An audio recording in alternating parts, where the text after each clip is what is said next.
کچھ دنوں سے وہ جلال اور زینب کے رویے میں عجیب سی تبدیلی دیکھ رہی تھی۔ وہ دونوں اس سے بہت اکھڑے اکھڑے رہنے لگے تھے۔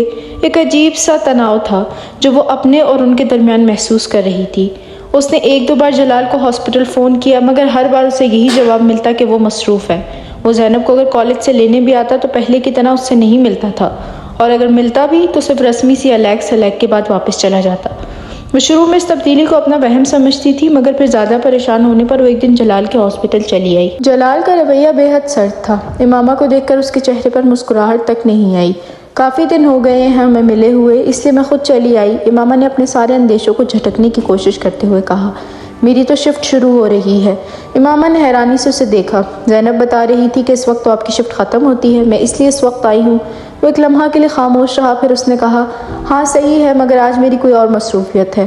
وہ اس کا منہ دیکھ کر رہ گئی۔ جلال آپ کسی وجہ سے مجھ سے ناراض ہیں؟ ایک لمحہ کے توقف کے بعد اس نے کہا، نہیں میں کسی سے ناراض نہیں ہوں۔ جلال نے سرخائی سے کہا، کیا آپ 10 منٹ باہر آ کر میری بات سن سکتے ہیں؟ جلال کچھ دیر اسے دیکھتا رہا، پھر اس نے اپنا اوور آل اپنے بازو پر ڈال لیا اور کچھ کہے بغیر کمرے سے باہر نکل آیا۔ باہر آتے ہی جلال نے اپنی ریسٹ واچ پر ایک نظر دوڑائی۔ یہ شاید اس کے لیے بات شروع کرنے کا اشارہ تھا۔ آپ میرے ساتھ اس طرح مس بہیو کیوں کر رہے ہیں؟ کیا مس بہیو کر رہا ہوں؟ جلال نے اکھڑے انداز میں کہا، آپ بہت دنوں سے مجھے اگنور کر رہے ہیں۔ ہاں کر رہا ہوں۔ امامہ کو توقع نہیں تھی کہ وہ اپنی اتنی صفائی سے اس بات کا اعتراف کر لے گا۔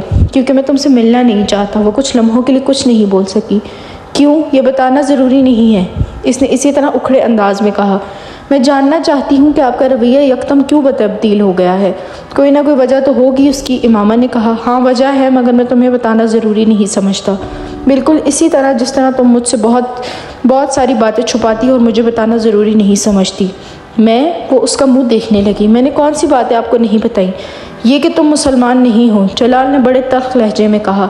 امامہ سانس تک نہیں لے سکی۔ تم نے یہ بات مجھ سے نہیں چھپائی؟ جلال میں بتانا چاہتی تھی، امامہ نے شکست خوردہ انداز میں کہا۔ چاہتی تھی مگر تم نے بتایا تو نہیں، دھوکہ دینے کی کوشش کی تم نے۔ جلال میں آپ کو دھوکہ دینے کی کوشش نہیں کی، امامہ نے جیسے احتجاج کیا۔ میں آپ کو کیوں دھوکہ دوں گی؟ مگر تم نے کیا یہی ہے، جلال نے سر جھٹکتے ہوئے کہا۔ جلال نے اس کی بات کاٹ دی۔ تم نے جان بوجھ کر مجھے ٹریپ کیا۔ امامہ کی آنکھوں میں آنسو آ گئے۔ ٹریپ کیا؟ اس نے زیر لب جلال کے لفظوں کو دہرایا۔ تم جانتی تھی کہ میں اپنے پیغمبر صلی اللہ علیہ وآلہ وسلم سے عشق کرتا ہوں۔ وہ شکست خوردہ انداز میں اسے دیکھتی رہی۔ شادی تو دور کی بات ہے، اب جب میں تمہارے بارے میں سب کچھ جان گیا ہوں تو بھی میں تم سے کوئی تعلق رکھنا نہیں چاہتا۔ تم دوبارہ مجھ سے ملنے کی کوشش مت کرنا، جلال نے دو ٹوک انداز میں کہا۔ جلال میں اسلام قبول کر چکی ہوں، امامہ نے مدھم آواز میں کہا۔ او کم آن، جلال نے تحقیر آمیز انداز میں اپنا ہاتھ جھٹکا۔ یہاں کھڑے کھڑے تم نے میرے لیے اسلام قبول کر لیا؟ اس بار وہ مذاق اڑانے والے انداز میں ہنسا۔ جلال میں آپ کے لیے مسلمان نہیں ہوئی، آپ میرے لیے ایک دفعہ ضرور بنے ہیں۔ مجھے کئی ماہ ہو گئے ہیں اسلام قبول کیے ہوئے، اور اگر آپ کو میری بات پر یقین نہیں ہے تو میں آپ کو ثبوت دے سکتی ہوں، آپ میرے ساتھ چلیں۔ اس پر جلال کچھ الجھے ہوئے انداز میں اسے دیکھنے لگا۔ میں مانتی ہوں میں نے آپ کی طرف پیش قدمی خود کی، آپ کے بقول میں نے آپ کو ٹریپ کیا۔ میں نے ٹریپ نہیں کیا، میں صرف بے بس تھی۔ آپ کے معاملے میں مجھے خود پر قابو نہیں رہتا تھا، آپ کی آواز کی وجہ سے۔ آپ جانتے ہیں میں نے آپ کو بتایا تھا، میں نے پہلی بار آپ کو نعت پڑھتے سنا تو میں نے کیا محسوس کیا تھا؟ آپ کو اگر میرے بارے میں پہلے ہی سب کچھ پتہ چل جاتا تو آپ میرے ساتھ یہی سلوک کرتے جو آپ کر رہے ہیں۔ مجھے صرف اس بات کا اندیشہ تھا جس کی وجہ سے میں نے آپ کو بہت کچھ چھپائے رکھا۔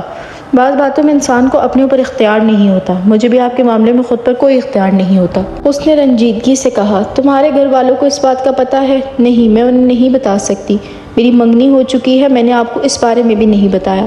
وہ ایک لمحہ کے لیے رکی۔ مگر میں وہاں شادی نہیں کرنا چاہتی، میں آپ سے شادی کرنا چاہتی ہوں۔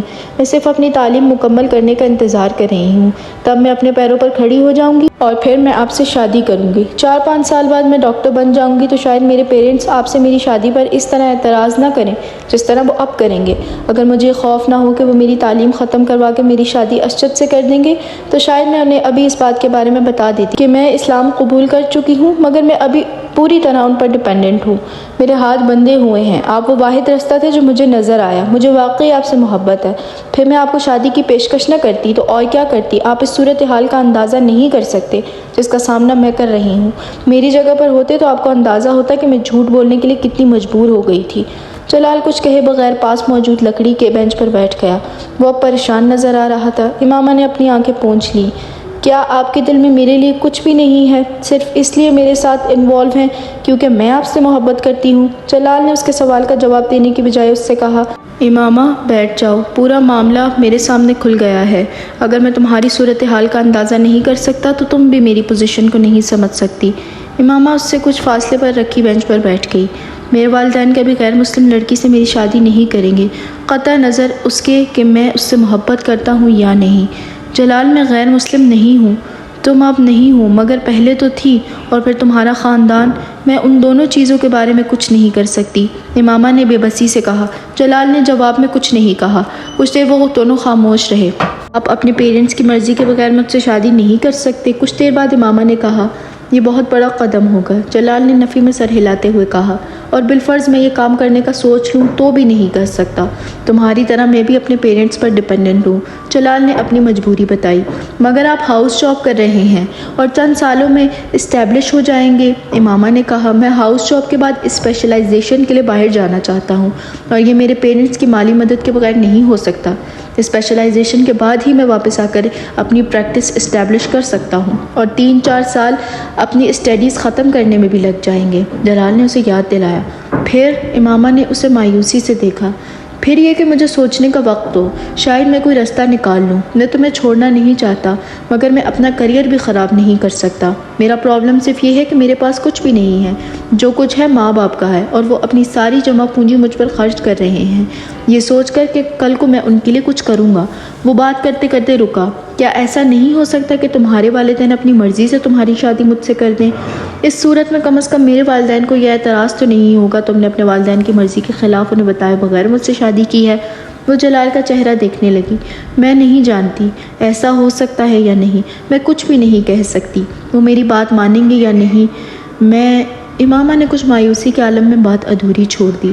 جلال بات مکمل ہونے کا انتظار کرتا رہا۔ میری فیملی میں آج تک کسی لڑکی نے اپنی مرضی سے باہر کسی لڑکے سے شادی نہیں کی، اس لیے میں یہ نہیں بتا سکتی کہ ان کا رد عمل کیا ہوگا، مگر میں یہ ضرور بتا سکتی ہوں کہ ان کا رد عمل بہت برا ہوگا، بہت برا۔ وہ مجھ سے بہت محبت کرتے ہیں، لیکن مجھے یہ اجازت نہیں دے سکتے کہ میں اتنا بڑا قدم اٹھاؤں۔ آپ کو اندازہ ہونا چاہیے کہ میرے بابا کو کتنی شرمندگی اور بے عزتی کا سامنا کرنا پڑے گا۔ صرف میرے لیے تو وہ سب کچھ بدل نہیں دیں گے۔ اگر مجھے اپنی فیملی سے مدد کی توقع ہوتی تو میں گھر سے باہر سہاروں کی تلاش میں نہ ہوتی، نہ میں اس طرح آپ سے مدد مانگ رہی ہوتی۔ دھیمے لہجے میں اپنی آواز کی لرزش پر قابو پاتے ہوئے اس نے جلال سے کہا، امامہ میں تمہاری مدد کروں گا، میرے پیرنٹس میری بات نہیں ٹالیں گے، سمجھانے میں کچھ وقت لگے گا، مگر میں تمہاری مدد کروں گا، میں انہیں منا لوں گا۔ تم ٹھیک کہتی ہو کہ مجھے تمہاری مدد کرنی چاہیے، وہ پھر سوچ مگر کچھ الجھے ہوئے انداز میں اس سے کہہ رہا تھا۔ امامہ کو عجیب سی ڈھارس ہوئی، اسے جلال سے یہی توقع تھی۔ امامہ نے سوچا، میرا انتخاب غلط نہیں ہے۔